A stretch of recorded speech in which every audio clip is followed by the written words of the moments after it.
Listen up, Big V. It is grand final time for our Youth League women. We have three massive, massive games here with quite a number of number one ranked teams not in the picture.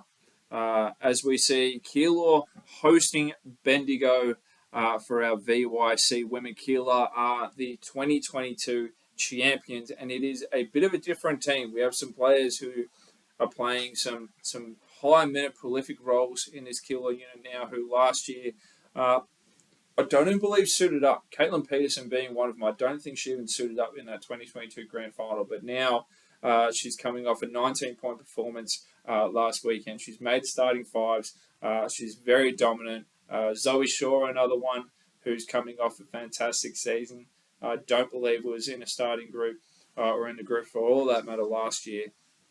With Boyle probably being one of the only ones who was amazing last year and this year.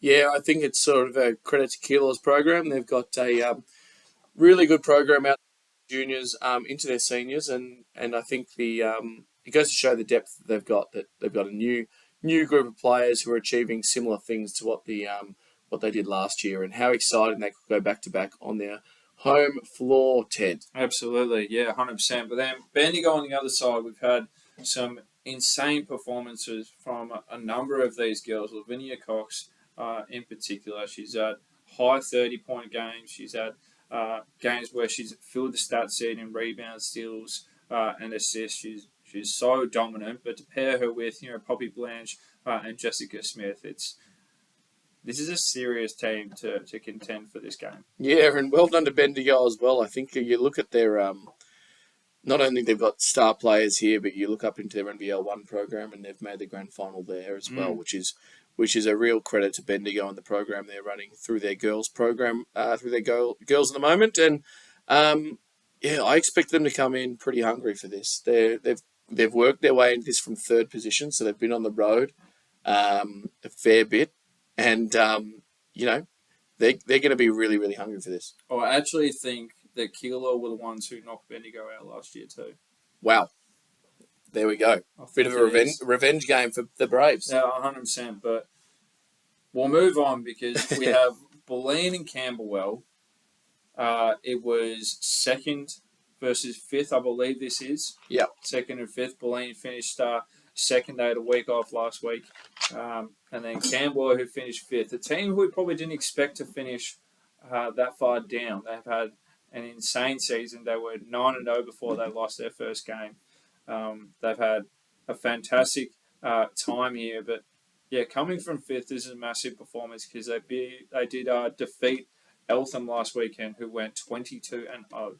Yeah, a really impressive game and an impressive win by Camberwell there, who not only had an impressive win last week, but they also knocked off fourth place McKinnon, who were in some really good form. So Camberwell will certainly be up and about and feeling pretty confident coming into this, like they could take on the world and beat anybody.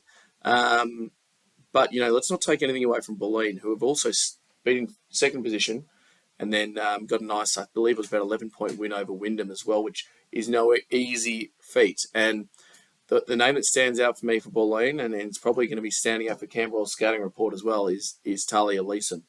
How on earth are they going to slow her down, Ted? Yeah, what do you think the matchup there is? Because I think, Camberwell are probably more invested in their bigs in this youth league team. Yeah. With Smith and Wallace and Riley Killian as well, but Leeson is probably more of that swinger guard position. So who do you think is going to take?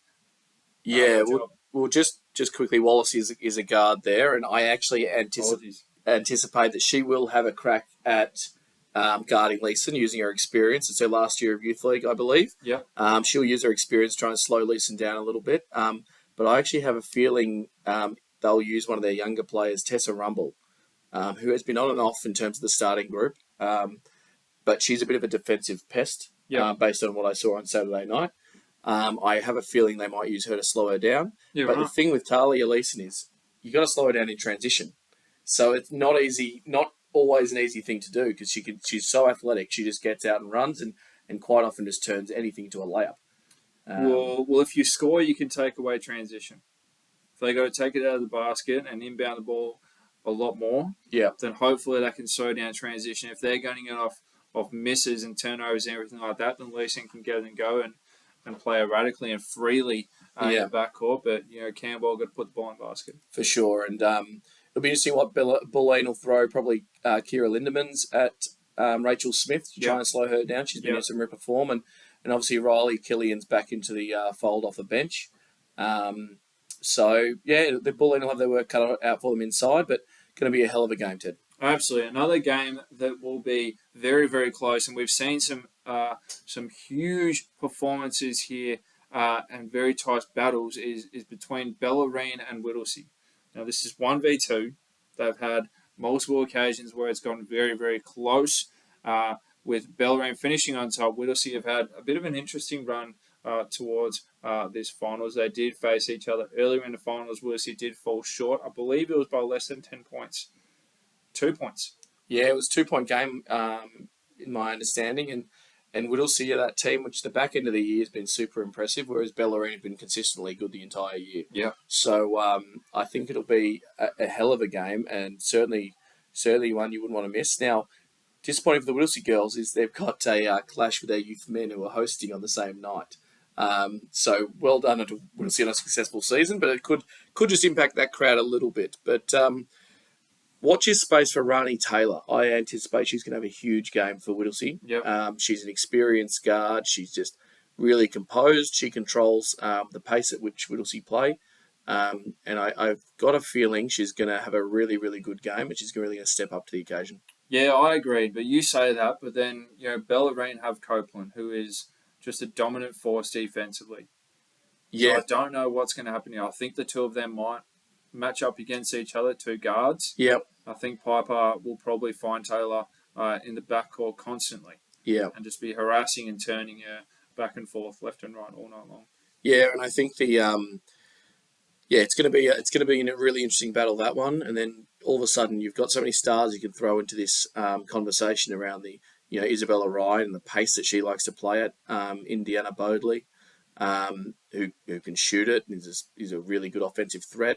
And then the athleticism of Peyton Burns for Whittlesea. So but then Bellarine, you've got the Field sisters, and then Ashley Withers, who's just been a dominant force all season. So certainly some really high level talent, and this is going to go down to the wire, Ted. Yeah, it really will. It'll be 2 points or less, I reckon. Yeah. If it goes to overtime, I will not be surprised. Yeah, and the good thing is for those Whittlesea fans who might not be able to make it, the game will be live streamed. All our grand finals are live streamed this year, so you can tune in online, access it via our fixture page on our website, and you'll be able to watch any of these Youth League grand finals from wherever you want to. Amazing. Watch this space. Grand finals for our Youth League women. Make sure you tune in or get down to one of these games. We'll see you very soon.